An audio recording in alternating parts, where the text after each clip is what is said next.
एक ऐसा यतीम बच्चा जो भूख के हाथों मजबूर होकर ईद वाले दिन गोश्त चुराकर भाग रहा था और गांव के जालिम लोगों ने उसके साथ कुछ ऐसा किया कि आपका दिल कांप उठेगा। इस वीडियो को आखिर तक जरूर देखें। ये एक छोटे से गांव की कहानी है जिसका नाम था बहार नगर। अपने नाम की तरह यह गांव भी कुदरती हुस्न से भरपूर था।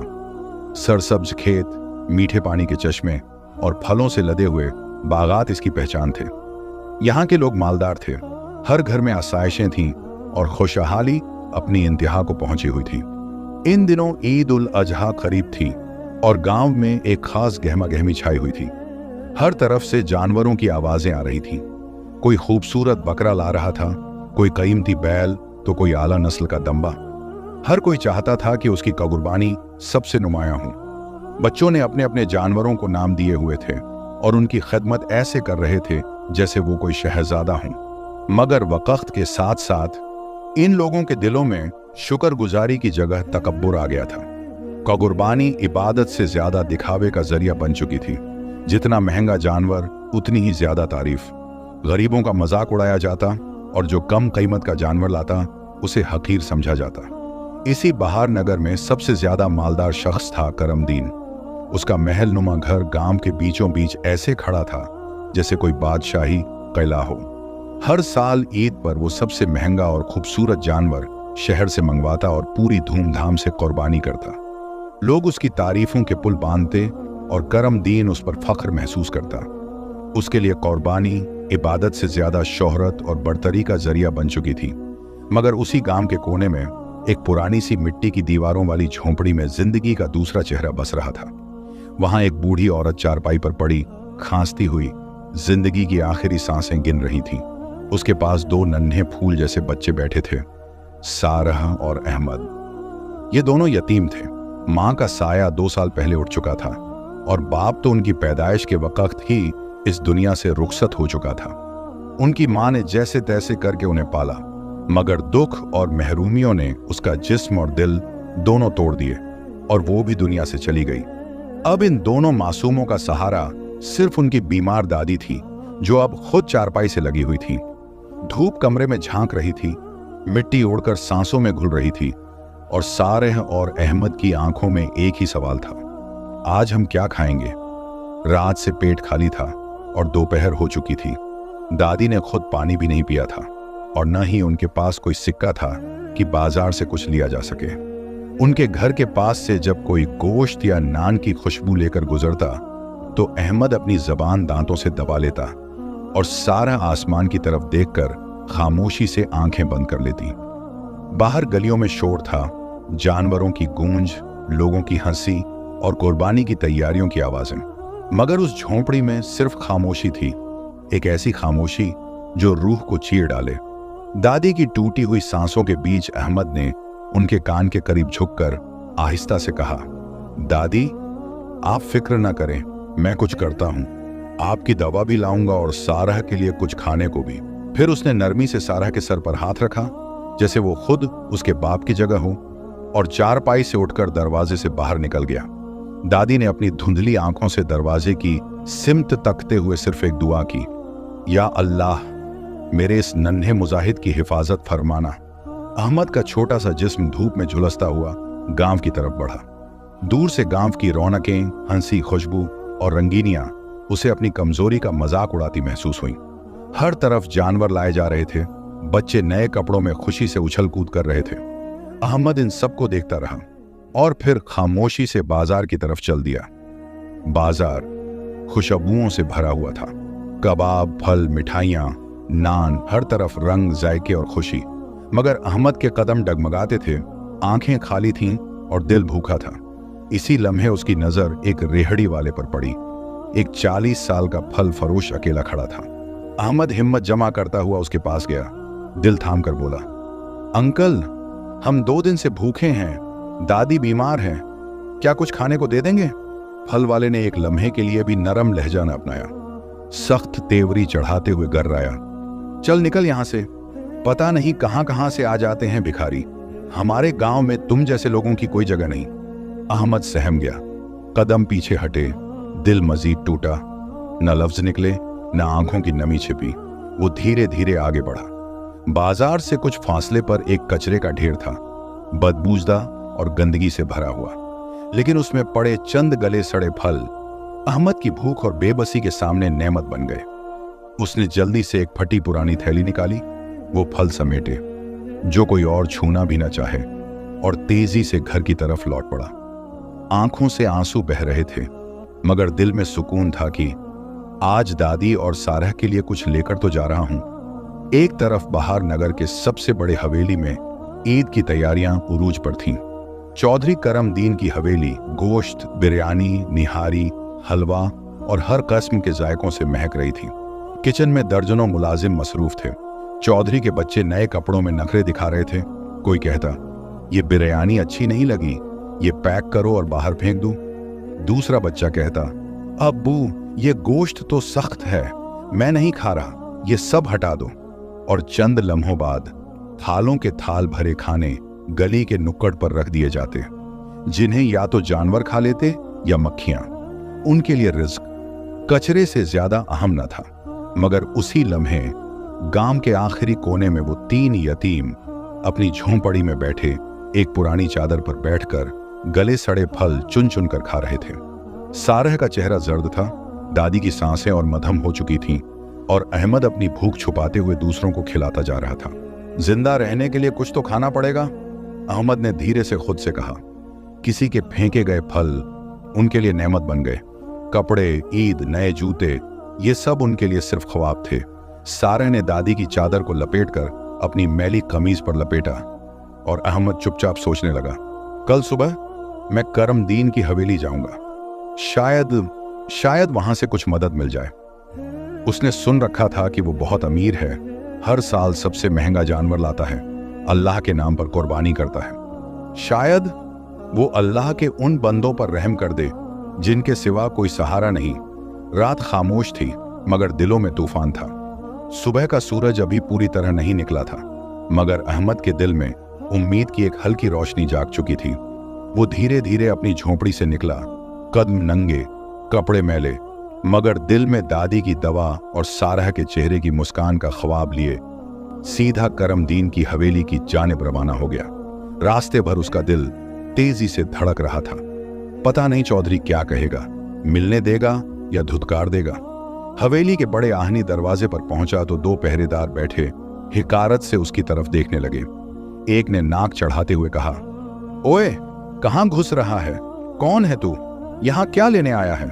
अहमद ने हिम्मत जमा करके कहा, मैं चौधरी साहब से मिलने आया हूं, बहुत जरूरी काम है।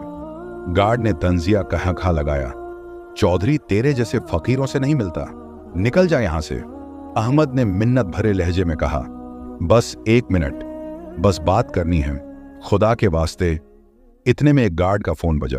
वो दूसरी तरफ मुड़ गया और दरवाजा हल्का सा खुला रह गया। अहमद ने फौरन मौका पहचाना और दबे कदमों अंदर घुस गया। जब वो अंदर पहुंचा तो सामने जो कुछ देखा, उसकी आंखें हैरत से खुली रह गईं। शानदार सुतून, कीमती फानूस, कालीन और दीवारों पर सोने की नक्काशी। क्या इतने बड़े घर भी होते हैं? अहमद के जहन में अपनी झोंपड़ी का खाका घूमने लगा, जहां बारिश में छत टपकती थी और सर्दी में दीवारें कांपती थीं। उसकी नजर सोफे पर बैठे एक रौबदार शख्स पर पड़ी। चौधरी करम दीन, सफेद कपड़े, सोने की घड़ी और सामने मेज पर तरह तरह के लजीज खाने। अहमद डरते डरते आगे बढ़ा, मगर जैसे ही करम दीन ने उसे देखा, उसके माथे पर बल आ गया। ओए, तू कौन है? मेरी हवेली में कैसे घुस आया? आवाज में गुस्सा था और लहजे में नफरत। अहमद ने लरजती आवाज में झुके सर और नम आंखों के साथ कहा, चौधरी साहब, खुदा के लिए, मेरी दादी बीमार हैं, हमने कई दिन से कुछ नहीं खाया, प्लीज थोड़ी सी मदद कर दें। चौधरी करम दीन के चेहरे पर गुस्से की लकीरें गहरी हो गईं। उसने अहमद को ऊपर से नीचे तक ऐसे देखा जैसे वो कोई गंदगी हो। जोर से गरजा, ओए गार्ड, इसे उठाकर बाहर फेंक दो। और सुनो, इस जैसे गलीज फकीर की मेरी हवेली में दाखिल होने की जुर्रत कैसे हुई? मेरी हवेली का फर्श भी गंदा हो जाएगा। चौधरी जितना अमीर था, उतना ही दिल का गरीब था। गार्ड्स ने अहमद को बाजू से पकड़ा बेरहमी से घसीटते हुए बाहर लाए और जमीन पर फेंक दिया। अहमद का नन्हा सा जिस्म जमीन से टकराया, चेहरे पर खराशें आईं, नाक से हल्का सा खून बहने लगा, मगर उसने कोई आह तक न निकाली। सिर्फ एक धीमी सिसकी और कांपती आंखों से आसमान की तरफ देखा। वो उठा, अपने जख्म सहलाता हुआ चुपचाप आगे बढ़ा। जब वो हवेली से थोड़ा आगे गया तो एक गली के कोने में वो जगह दिखाई दी जहां चौधरी के घर का बचा खुचा खाना कचरे में फेंका गया था। रोटी, चावल, गोश्त, वही खाना जो कुछ घंटे पहले किसी बच्चे ने ठोकर मारकर जमीन पर फेंक दिया था। अहमद तेजी से दौड़ा, थाली के टुकड़ों को समेटा और अपने कपड़ों में लपेटकर दिल में एक भारी फैसला लेकर चल पड़ा। इंसानों से उम्मीद नहीं, यहां रहम, हमदर्दी और इंसाफ सिर्फ लफ्जों में है, अमल में कुछ नहीं। अहमद की आंखों में अब सिर्फ आंसू नहीं थे, बल्कि नरमी की जगह बेआवाज नफरत ने ले ली थी। एक यतीम जो अल्लाह से मांगता था अब इंसानों से बदगुमान होने लगा था। अहमद ने वो बचा खुचा खाना घर लाकर दादी और सारे के सामने रखा। दोनों ने कुछ सवाल किए बगैर वो खाना अल्लाह का शुक्र अदा करके खाया, मगर अहमद खामोश रहा। उसकी भूख कहीं रास्ते में ही मर चुकी थी। वो फिर चुपचाप झोंपड़ी से निकला और जंगल की तरफ चल पड़ा। अब उसने ठान लिया था कि अगर दुनिया मुझे नहीं दे सकती तो मैं खुद कमा कर लाऊंगा, किसी के दर पर नहीं जाऊंगा। कुल्हाड़ी उसके हाथ में थी, मगर जिस्म में वो ताकत न थी। धूप तेज, भूख शदीद, मगर इरादा फौलादी। वो छोटे छोटे दरख्तों की खुश्क शाखें काटने लगा। बड़ी मुश्किल से कुछ लकड़ियां जमा की थी कि अचानक किसी की कराहने की आवाज कानों से टकराई। अहमद चौंक गया, झाड़ियों की तरफ बढ़ा तो सामने एक 30 साल का खूबसूरत नौजवान जमीन पर तड़प रहा था। उसके पैर से खून निकल रहा था, चेहरे पर तकलीफ के साए थे और वो बमुश्किल सांस ले रहा था। अहमद झट उसके पास पहुंचा। आप ठीक हैं? आपको क्या हुआ? नौजवान ने नीमवा आंखों से उसे देखा, मगर जबान न हिली। अहमद ने इर्द गिर्द नजरें दौड़ाईं, फिर भागकर करीबी झाड़ियों से जड़ी बूटियां तोड़ लाया, वही जो दादी हर जख्म पर लगाती थी। पत्थर पर रगड़कर उसने पेस्ट बनाया। नौजवान का रूमाल निकालकर पट्टी बांधी, फिर पास पड़ा लकड़ी का प्याला उठाकर पानी लाया और उसके चेहरे पर छींटे मारे। नौजवान ने आहिस्ता आहिस्ता आंखें खोली। बेजान सा जिस्म दरख्त के साथ टेक लगाए बैठ गया। चंद लम्हों बाद वो अहमद को देखकर मुस्कुराया। तुम बहुत बहादुर हो। कौन हो तुम? अहमद ने झिझकते हुए कहा। मेरा नाम अहमद है, इसी गांव में रहता हूं। आप कौन हैं? नौजवान ने आहिस्ता कहा। मैं शहर से शिकार के लिए आया था, बस जंगल में कुछ हो गया, कोई जहरीला जानवर या कीड़ा। अगर तुम ना आते तो शायद मैं मर जाता। वो अहमद का शुक्रिया अदा करता रहा। अहमद ने मुस्कुराकर कहा, आप आराम करें, मुझे अब घर जाना है। फिर वो लकड़ियां संभाल कर फिर एक बार जिंदगी का बोझ अपने कंधों पर उठाए अपने झोंपड़े की तरफ रवाना हो गया। दिन यूं ही गुजरते जा रहे थे। अहमद रोज जंगल से लकड़ियां लाता, बाजार जाता, मगर कोई भी उन बेजान छोटी लकड़ियों को खरीदने पर तैयार न होता। हमें कोयला चाहिए, लकड़ियां नहीं। इतनी मामूली लकड़ियां, इनसे तो चाय भी नहीं बनेगी। उसकी मेहनत हर रोज हर बार ठुकरा दी जाती और वो चुपचाप किसी कचरे के ढेर से वही बचा खुचा खाना उठाता, झोंपड़ी में ले जाता और दादी वो सारे के सामने रख देता। 2 दिन से उनके घर में फाके थे। दादी का चेहरा जर्द हो चुका था, आंखों की रोशनी मध्यम, सांसें उखड़ी हुई। सारा एक कोने में लेटी भूख से कांप रही थी। न कोई दवा, न रोटी, न उम्मीद। और बाहर गांव में चांद रात का शोर था। हर घर रोशन, हर गली महकती, बच्चों की हंसी, कहखे, नए कपड़े, खुशबुएं, कुर्बानी के जानवर और एक झोंपड़ी जहां जिंदगी अपने आखिरी लम्हे गिन रही थी। अहमद झोंपड़ी के कोने में चुपचाप बैठा था, आसमान की तरफ देखकर आंखों में नमी लिए सिर्फ यही सोच रहा था, कल ईद है, मगर हमारे लिए क्या?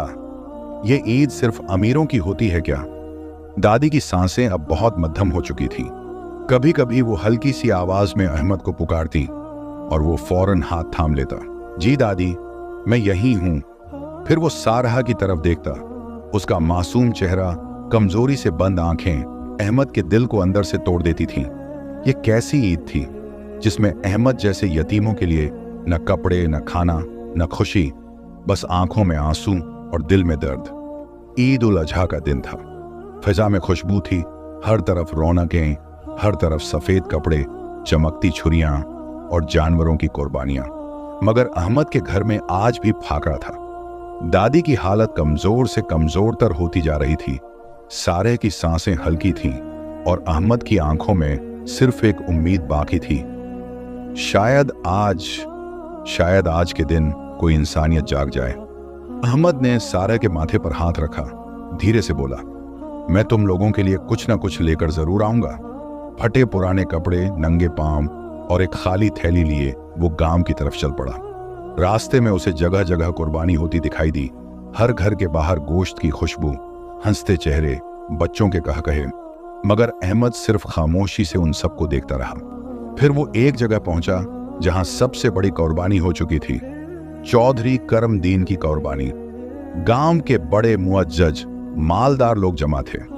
महंगे कपड़े, चमकते जूते और बड़े बड़े गोश्त के पैकेट एक मेज पर रखे थे, जिन्हें एक मुलाजिम तरतीब से बांट रहा था। अहमद थोड़ा झिझका, अपने मैले कपड़ों को देखा, जूतों की जगह गर्द आलूदा पांव, और एक लम्हे को खुद पर शर्मिंदा हो गया। मगर दादी और सारे की भूख याद आई। उसने हिम्मत की, आगे बढ़ा और आहिस्ता से कहा, अंकल, मुझे भी थोड़ा गोश्त मिल सकता है? हमारे घर में कुछ नहीं है। चौधरी की नजर उस पर पड़ी, चेहरा तप गया, माथे पर बल पड़े। उसने गुस्से से कहा, ये फिर आ गया, निकालो इसे यहां से। ये हरामी फकीर कहां कहां से घुस आते हैं। लोगों ने अहमद को ऐसे घूरा जैसे वो गोश्त मांगने नहीं, चोरी करने आया हो। वो खौफजदा होकर पीछे हट गया। फिर किसी और से कहा, अंकल, मेरी दादी बीमार हैं, सिर्फ थोड़ा सा दे दें। मगर जवाब आया, चल हट, हमने जितना बांटना था बांट दिया, तुझे कुछ नहीं मिलेगा। आंखें नम हो गईं, हाथ खाली थे, मगर दिल में भूख, दर्द और मायूसी का लावा भर चुका था। वो गर्दन झुकाए, नजरें बचाते हुए एक तरफ हो गया। इधर उधर देखा, किसी की तवज्जो न थी, सब मसरूफ थे और अहमद के दिल में एक फैसला पुख्ता हो चुका था। अहमद ने हिम्मत की और गोश्त की एक थैली झपट कर उठा ली और दौड़ लगा दी। चोर, चोर, किसी की आवाज फिजा में गूंजी और फिर जैसे पूरा गांव उसके पीछे लग गया हो। लोगों की भीड़, नफरत से भरे चेहरे, आवाजें, पकड़ो इसे, आज भाग न जाए, चोरों को बख्शना गुनाह है। अहमद जमीन पर पड़ी उम्मीद को सीने से चिमटाए दौड़ता जा रहा था। दादी और सारे की भूख उसे कदम बढ़ाने पर मजबूर कर रही थी। मगर तकदीर के हाथों कमजोर अहमद अचानक ठोकर खाकर जमीन पर गिर गया। भीड़ उस पर टूट पड़ी, एक थप्पड़, एक लात और चारों तरफ नफरत भरी आवाजें, इसे सबक सिखाओ, ऐसे लोगों को गांव में रहने का कोई हक नहीं, चोरी की है, सजा मिलनी चाहिए। अहमद की आंखों से आंसू बह रहे थे, जख्मों से ज्यादा अल्फाज उसे चुभ रहे थे। किसी को नजर नहीं आ रहा था कि ये चोरी नहीं, जिंदगी की भूख थी, ये जुर्म नहीं, एक फरियाद थी। तभी हुजूम को चीरता हुआ एक जाना पहचाना चेहरा सामने आया, वही 30 साल का नौजवान जिसकी अहमद ने जंगल में जान बचाई थी। उसने हैरानी से अहमद को पहचाना, फौरन दौड़ा, भीड़ को धकेलता हुआ उसके करीब पहुंचा, जमीन पर बैठा और अहमद के चेहरे से मिट्टी साफ करने लगा। बेटा, तुम ठीक हो? अहमद ने आहिस्ता से सर हिलाया, मगर हुजूम चुप न हुआ। चौधरी करमदीन भी गुस्से से आगे बढ़ा, आंखों में आग, आवाज में झर। अरे, ये क्या हो रहा है? ये चोर है, इसे तो गांव से निकाल देना चाहिए। फिर हैरानी से देखा, तुम मेरे बेटे के साथ क्या कर रहे हो? उसने गुस्से से अपने बड़े बेटे की तरफ देखा, जो अब अहमद के जख्म सहला रहा था। क्या तुम इन जैसे फकीरों से हमदर्दी जता रहे हो? हटो यहां से। चौधरी करमदीन के गुस्से भरे अल्फाज अब भी फजा में गूंज ही रहे थे कि अचानक उसका बेटा फराज उठ खड़ा हुआ, आंखों में आंसू, चेहरे पर गैरत और दिल में शुक्र। उसने बुलंद आवाज में कहा, क्या हो गया है आप सबको? और अब्बा, आपको भी? सब साकित हो गए। फराज ने एक कदम आगे बढ़कर अहमद के जख्मी चेहरे को देखा, फिर अपने बाप से कहा, अगर आज मैं जिंदा हूं, अगर मैं सही सलामत आपके सामने खड़ा हूं, तो सिर्फ इस बच्चे की वजह से। खामोशी छा गई। फिर उसने सबको जंगल वाला वाकया सुनाया। यही बच्चा जिसे तुम सब चोर कह रहे हो, इसी ने मेरी जान बचाई थी, मुझे दवा दी, पानी दिया, खून रोकने की कोशिश की, वरना शायद आज मेरी लाश जंगल में पड़ी होती। वो हुजूम की तरफ मुड़ा। तुम्हें इसकी चोरी नजर आई, मगर तुम्हारी आंखें इसकी भूख, इसकी बहन, इसकी दादी कुछ नहीं देख सकी। क्या तुम्हें लगता है कि तुम्हारी कुर्बानियां अल्लाह के हुजूर कबूल होंगी जब तुम्हारे आसपास के लोग फाके से मर रहे हों? उसकी आवाज में वो लरजिश थी जो दिलों को चीर देती है। ईद, कुर्बानी, नमाज, ये सब अल्लाह के लिए है और अल्लाह के बंदों को भूखा रखकर अल्लाह को राजी नहीं किया जा सकता। नबी पाक सल्लल्लाहु अलैहि वसल्लम तो गुलामों, यतीमों, मिस्कीनों से शफकत फरमाते थे। क्या हम उनकी सुन्नत पर चल रहे हैं या बस दिखावे की इबादतें करते जा रहे हैं? लोगों की नजरें झुक गईं, कुछ की आंखों में आंसू आ गए। फराज ने अहमद को सीने से लगाया। आज की असल कुर्बानी तूने दी है अहमद। अपनी भूख, अपनी इज्जत सब कुर्बान कर दी सिर्फ अपने घर वालों के लिए। तू चोर नहीं, असल मर्द है। उसी लम्हे गांव के कई अफराद आगे बढ़े। किसी ने गोश्त का थैला दिया, किसी ने नए कपड़े, किसी ने माफी मांगी और किसी ने आंखों से अपना गुरूर बहा दिया। चौधरी करमदीन खुद चंद लम्हे खामोश रहा, फिर धीरे से आगे बढ़ा, अहमद के सर पर हाथ रखा और पहली बार उसके लबों पर शर्मिंदा मुस्कुराहट आई। और यूं उस ईद के दिन सिर्फ जानवर ही कुर्बान न हुए, बल्कि बहुत से लोगों का तकब्बुर, अना और बेताल्लुफी भी कुर्बान हो गई। क्योंकि ईद सिर्फ गोश्त बांटने का नाम नहीं, खुशियां बांटने, दिलों को जोड़ने और इंसानियत को अपनाने का दिन है।